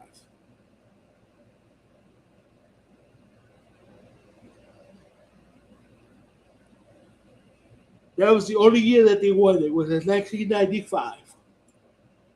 All right, the Braves. There you go. The Braves made the playoffs for 14 straight seasons, from 91 to 05. And then those teams, they had pitchers: Greg Maddux, John Smoltz, Steve Avery. There's a fourth one. I forgot his name. Wow. They won their division in all 14 seasons. Never Yeah, they needing a wild spot. dominated. Yeah. They dominated. They dominated the East. And they only won one in 95, like you said. Yeah. That's crazy. Well, let me get to my last questions. Well, last question. And this one is easy. Who was the first unanimous NBA MVP? Curry. Pretty simple. The first There's and only only. one. Yeah. The first and only. Which, if you think about who's won that MVP award, that's astounding. Amazing. That guy is a lot higher than people say. We'll probably verify it once everybody retires, and 20 years from now we're talking about It's funny how people tell me that LeBron didn't, that Jordan didn't play against any. He played against plumbers, but my man, almost everybody that Jordan played against in the '90s is in the Hall of Fame. Right now, the only Hall of Famer that superstar that LeBron played against is Tim Duncan, because I don't know if Dirk Nowitzki is in the Hall of Fame yet, which he should be.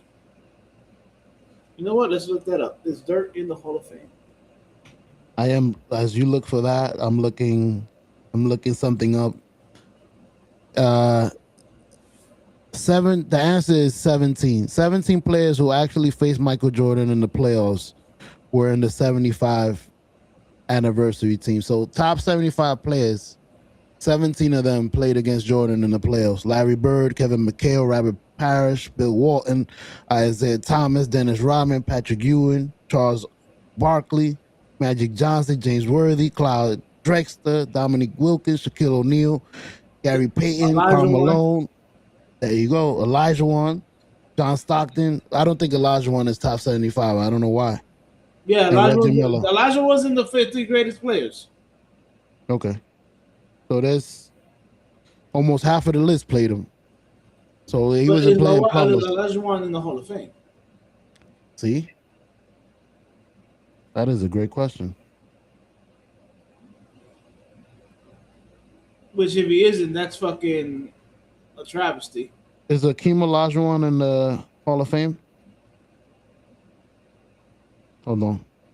Yes, Hakeem Olajuwon is absolute. Damn, the chat was like absolutely in the Hall of Fame. Like, right. Please, two-time MVP. So far, right now, LeBron has played 2 players in the Hall of Fame. Duncan and Dirk. And one of them, I think Jordan played against. I think Jordan played against Duncan. They didn't get that. No. Oh, I didn't. I thought he would have made it. Maybe when Jordan was in the Wizards, but not when he was in the Bulls. Which doesn't count.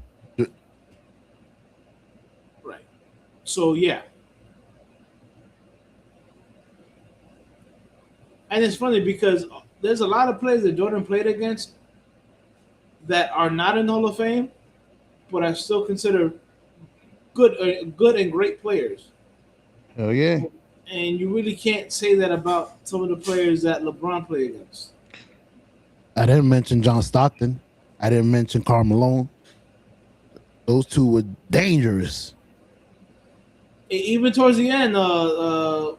Drexler. No, Russell. Russell. Yeah, he was on the Utah Jazz team. Utah. Yeah, the one he put. Well, they said he pushed. Yeah. He slided by. Right. Yeah, man. Don't. I got some videos I'll probably play later, or maybe next week. Yeah. For me and you, because we need topics for the other shows. I got more videos. I got some about Jordan that we need to talk about. We got time next week, and Toe should be back. Well and rested. Sir.